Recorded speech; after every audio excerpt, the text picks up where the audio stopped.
What happens when two married scientists question the relationship script they were handed and crack open a door they never knew existed? This is our research phase, and the experiment is already changing us. Welcome to the Partnership Lab, where we study love, partnership, and consensual non-monogamy. Think of this podcast as a relationship lab notebook, filled with real-time observations, experiments, and what we're learning along the way. Our discussions may include explicit language and sexual content, so listener discretion is advised. Welcome back to the Partnership Lab for a bonus episode. I'm Roz. I'm Max, and today we're going to do something pretty fun.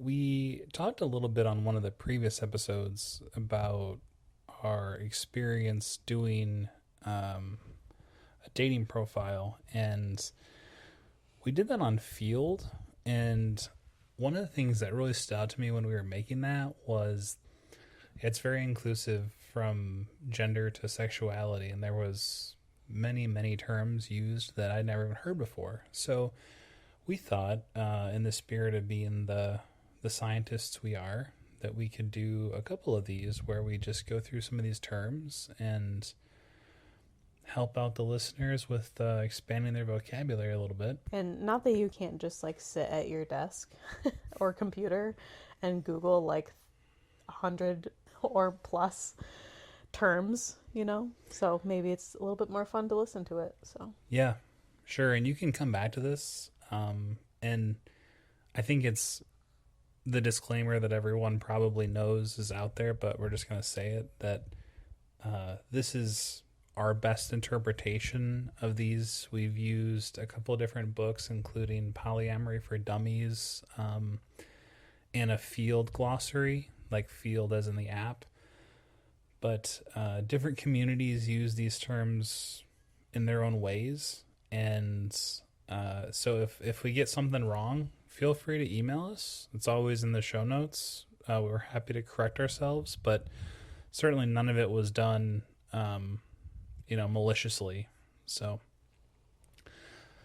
what set of topics we're going to do today, Roz? okay, so today we are going to go over like swinger and or quote unquote lifestyle terms. So like general terms that if you're in the lifestyle or you're thinking about swinging or something, like you definitely will hear these terms. Yeah, kind of. And it's like how you communicate with other people in the lifestyle also. Exactly right. That's what I was going to say too. Do you want to do the first one? Sure.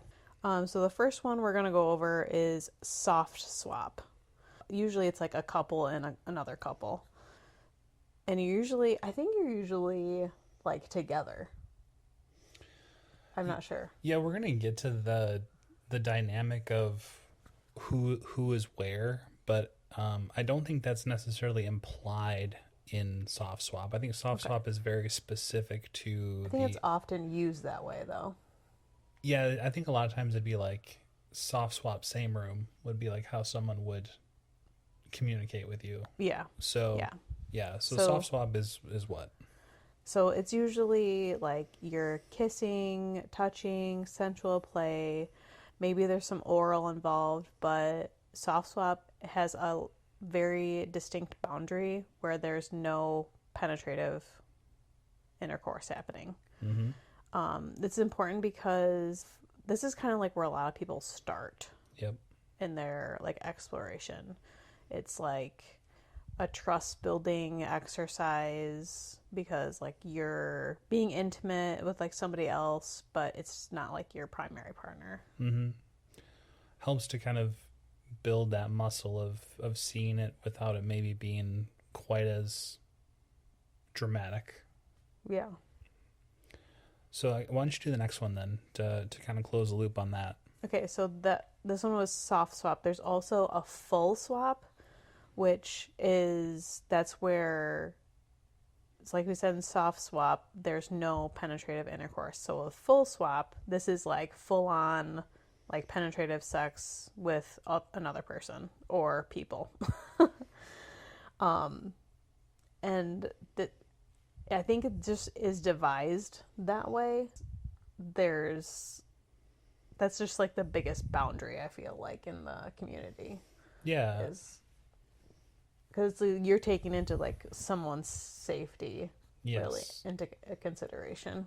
Yeah, the stakes feel a little bit higher with full swap because it's, you know, you got to make sure that everyone's using protection, that everyone's tested, or however you decide you want to play. But I think it just the risks are higher in full swap. So I think that's why that one kind of is a milestone, I guess, for some folks. So getting to the second, I guess there's actually three that I'll do here that you were kind of alluding to. So when couples would be introducing themselves to each other, which I kind of mentioned before, it'd be like we're a same room soft swap couple. So the soft swap we just described, which is like the dynamic, the sexual dynamic that you're comfortable with, but the same room is kind of indicating how close you are to your partner.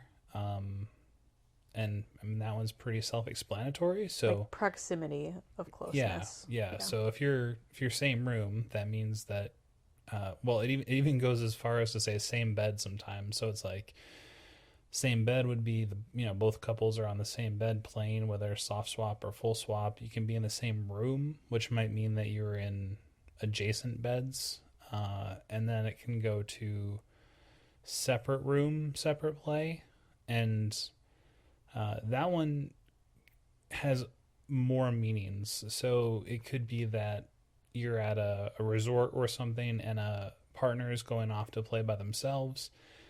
It could be that you are at a house party and you guys are just in different rooms, but you're under the same roof and sort of everything in between there. So those are kind of the first two major distinctions is like soft swap, full swap, same room, separate room. Do you want to do the next one? Sure. Another option a lot of times when you're introducing yourself to other people in the community is parallel play. And that's when two couples are engaging like sexually like near each other, but they're actually not swapping their partner. So you are playing like with your partner and then there's another couple like right next to you on the same bed and they're with their partner. And then so there's no like crossing of partners basically in the parallel play. You're just like together, like near each other. I'd be interested to kind of know what the limit is on parallel play because I think like letter of the law, that is like you're with your partner, someone else is nearby and there's sort of that energy. But I wonder like, can there be some touching between the couples? I wonder if that is more in the soft swap realm or if that would still be considered parallel play. I'm not sure. My first instinct is to say like any like touching or like sensual play is going to be a soft swap. Got it. Also, why communication is important. Yeah, because like I feel like certain things mean different things to people. Yeah. So it's like you just need to communicate like where you're at, and it's sometimes kind of hard. I feel like since like we haven't like swapped or anything yet, it's you kind of just don't register that you need to communicate something like that. Yeah. So that's where like the communication comes in to play like a lot, and then the learning from experience, from experiencing things too. Yeah. Okay. So now we're going to get into a few more unique dynamics. Well, actually, before we do that, maybe we should just say lifestyle. That's one we've probably used already significant number of times. And that's like about as blanket term as it gets. And I've heard that used a couple of different ways. I think some folks would say lifestyle is a very swinger centric term, but the way I think about it is more like it's just people who engage in a relationship or sexual um, pursuit that I guess is outside of the typical monogamous heteronormative, more kind of open minded. But I think in the very most traditional sense, that's a kind of a swinger shorthand. So, but it's a code word that everyone gets if you're like, oh, that's LS or that's lifestyle. It's kind of like the vocabulary equivalent of like the upside down pineapple or something. So, Yeah. So the next few are kind of like different, I don't know, like relationship and play dynamics. Yeah, I would say so. Between people. So the first one I'll go over is like hot wife or hot wifing. Because you're a hot wife.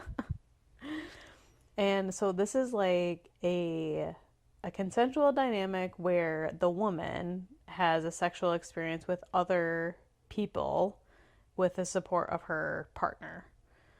So basically her partner is being like the exhibitionist or the voyeur, or wait, Her partner would be, well, no, the voyeur. sometimes, but I think that would be when there's like filming involved, but that's not necessarily the case. A lot of times it could just be the woman is going off and then coming back and telling them about it. Okay. So hot wifing could be like in the presence of the partner or not. Correct. And a lot of the times with this is associated with like the woman feeling like more empowerment, because she's doing something. Well, I don't know. It could be like the primary relationship, like that's something that they both like enjoy. So I was thinking of it from like the woman's perspective, but Yeah, certainly. I think that when I hear hot wifing, I almost think about it more from the husband's perspective because like separate play feels different than hot wifing because I think hot wifing inherently has something that's very in it for the man. The man is like helping her pick out her clothes. He's like vetting the dates potentially, and it's like he loves her and is so like turned on by her that the idea of her going out and being independent and doing these things is exciting to him. I think that's a kind of a unique element to this one. But it also gets kind of messed up by porn culture too, because I think it means something different in that setting. So I see. how do you feel about that one?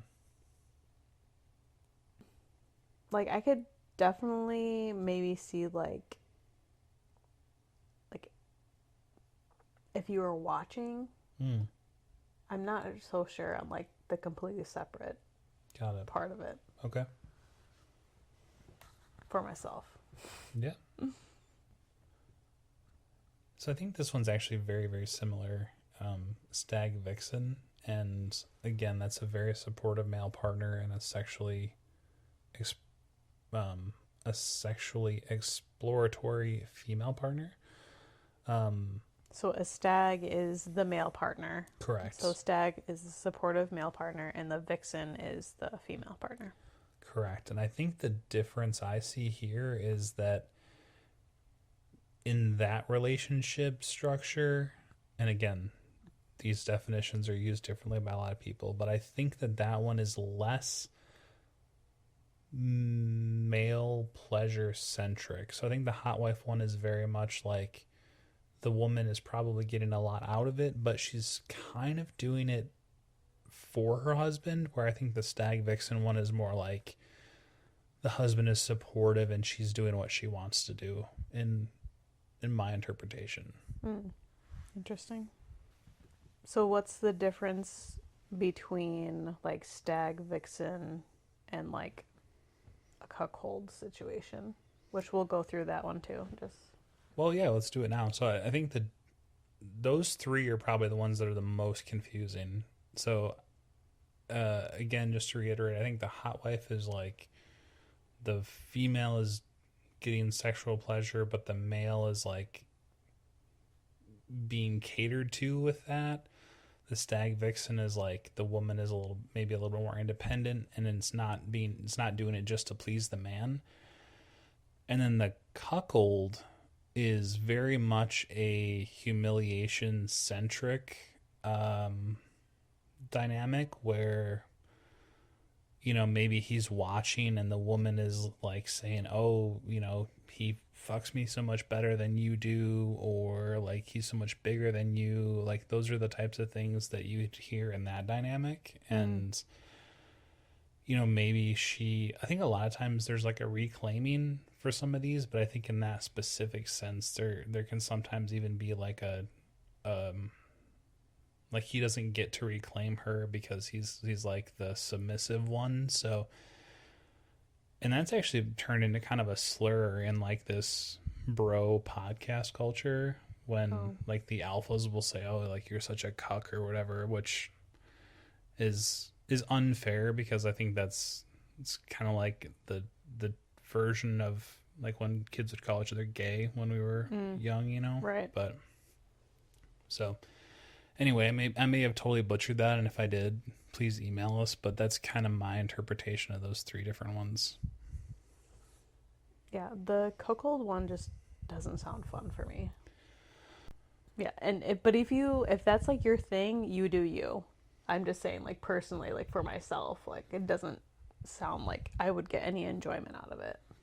Yeah, you'd be the one that would have to be like cruel, which doesn't seem like it's in your nature. Well, I think it can be either way, right? It could be. I guess yes. That's a very okay. We're getting into the weed a little bit, but I think what you're getting to is actually has a different term now. So I think the porn industry almost like invented this interest, and it was like women demeaning men while they're having sex with other men was cuckolding. Now there's actually like men demeaning their wife while they're having sex with another woman, and that's called cuck queening, I believe, where the woman is the one who's being like spoken down to. Much rarer, because I don't think women like to be spoken to that way, and also women don't watch much porn As a generalization. Right. So yes, to get back to your original point, I don't think that dynamic really works for either one of us. And to be like devil's advocate here, and we're not saying like anything is like right or wrong or anything like that. I just want to like voice that, so then people aren't going to be like, oh my gosh, they hate, you know, people who are cuckolds, and like, that's not our intention. It's just we're talking about like our personal views and like our relationship. So yeah, and a lot of that's probably an act anyways. It's they're probably saying things that they don't necessarily think are true, but it's just part of the show, you know. Yeah, I mean, it's like role play. Yeah, essentially. Mm-hmm. Yeah, but I still, I don't know, that the power dynamic in that particular situation doesn't really excite me. So, did we have any other ones? I think we have one more. Okay, why don't you do that one? All right, so another term is for a single man, like when you're out at maybe like you're at a lifestyle party or a resort or whatever the situation is. If someone says that they're a bull, that means that they're a single man participating in like a couple's like dynamic. So maybe like the man in like a hot wife situation. Yeah. Like the other man, right. Not like the primary partner who is being supportive. Like it's the guy that the hot wife is having sex with, for the example. guy doing the fucking. Right. Yeah. Mm-hmm. Doing the action. So yeah, that's another term that you might hear people. Yeah. But I know like at the resorts and things, that might be kind of rare because I think a lot of places like they won't let single men like into playrooms and things like that. Like you have to be coupled at least together. I don't know how that works with like thruples and things, if there's any thruples that have like two guys involved, but that's an interesting point. I hadn't really thought about that, but I think that so there's one I just realized it wasn't on our list, and I'll say it is a unicorn, and that's kind of the female version of the bull, where she comes in and she's most stereotypically like a bisexual single female who goes in and is a part of a threesome with an established couple, and they're called unicorns because they're hard to find, they're highly sought after, you know. There are sort of it can be a little bit of a derogatory term to be like a unicorn hunter, because I think sometimes people use unicorns as like human sex toys and then kind of throw them away because it just kind of gives the couple a charge. But the reason I brought that up was your point about the single males, and I think that in some cases like bull and unicorn is actually used almost more like a verb, where if like a man is part of a couple, but he's gonna go and be like the third for a couple, like a different couple. He's like their bull. Or yeah, like right. If you're just like explaining the dynamic. Correct. Yeah. Or you're gonna go play with another couple, you're like their unicorn, even though you're not like air quotes single. Yeah. So single in the sense that you're by yourself, but not necessarily unpartnered. So yeah, that's our quick little run through of the kind of lifestyle language. We have a whole list here that we're gonna probably do in a couple other episodes. There's just some like topics that are like very long, and like I know like from my point of view, I wouldn't want to be listening to an episode and just listen to like terms like the entire time. Yeah. So this is why these ones will be like a little bit shorter. We don't want to overwhelm with word vomit. Yeah. Just little bonus episodes, little 20-minute episodes, but we're looking at, you know, gender terms, different versions of your sexuality, which I think is really interesting. That one really blew my mind when we were making like the profile for the app, because 100%. I was like, wow, I knew like of a good amount, but actually like understanding like what it actually means and not just like how you've heard it in your like life experience was very like eye-opening. I was like, holy shit. Yeah. There's a ton of terms that, and like you will see them all over the apps too.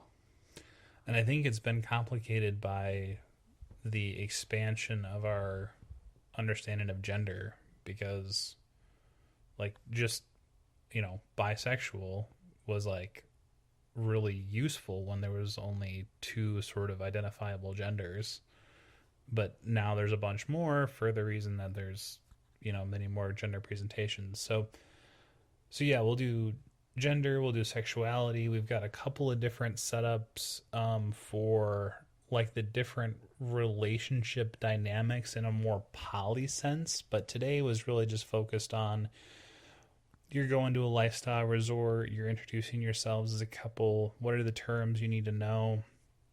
Or if you're on a dating app and you want to see like, you know, if that a particular couple kind of fits your play style, you know, what terms would be helpful for you to know. Yeah.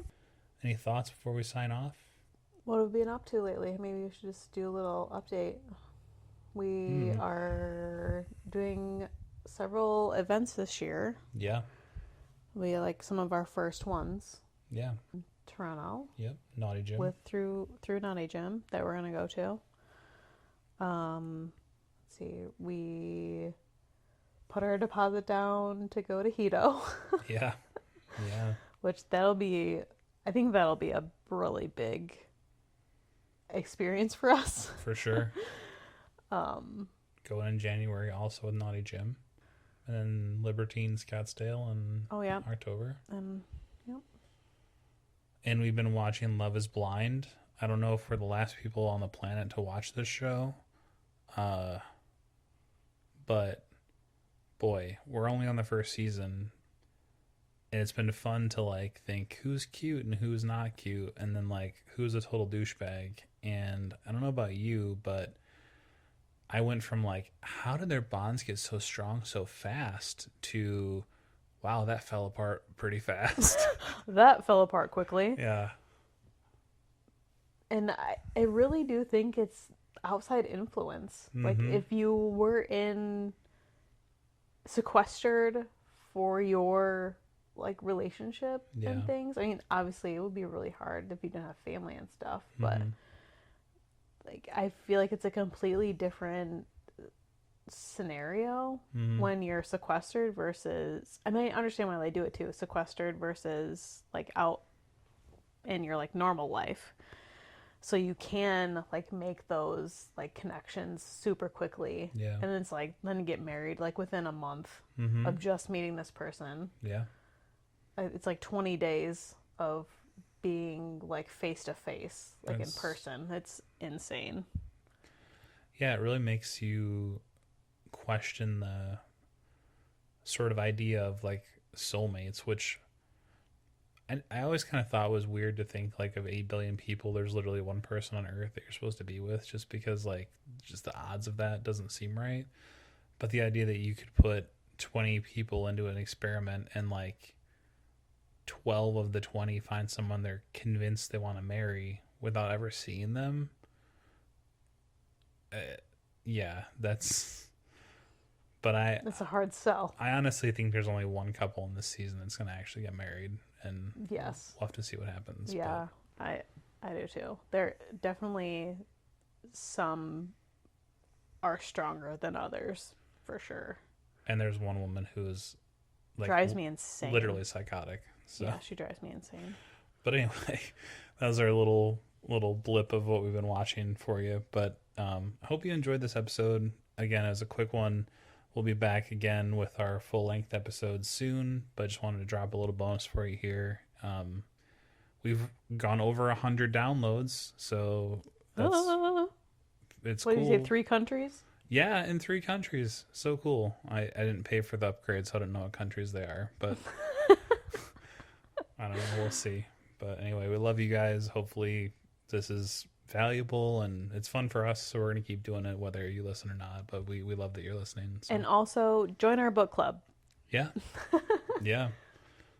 I'm not sure exactly when this is going to drop, but if it comes out before we do the book club for open, you still have time. Otherwise, we'll give you plenty of notice for the next one. Yeah, we'll keep doing more of them. Yeah. Because there's a lot of books out there. Yeah, our bookshelf's full between smut and like educational. So yeah. All right. Love you. Love you. All right. Smooches. Stay curious.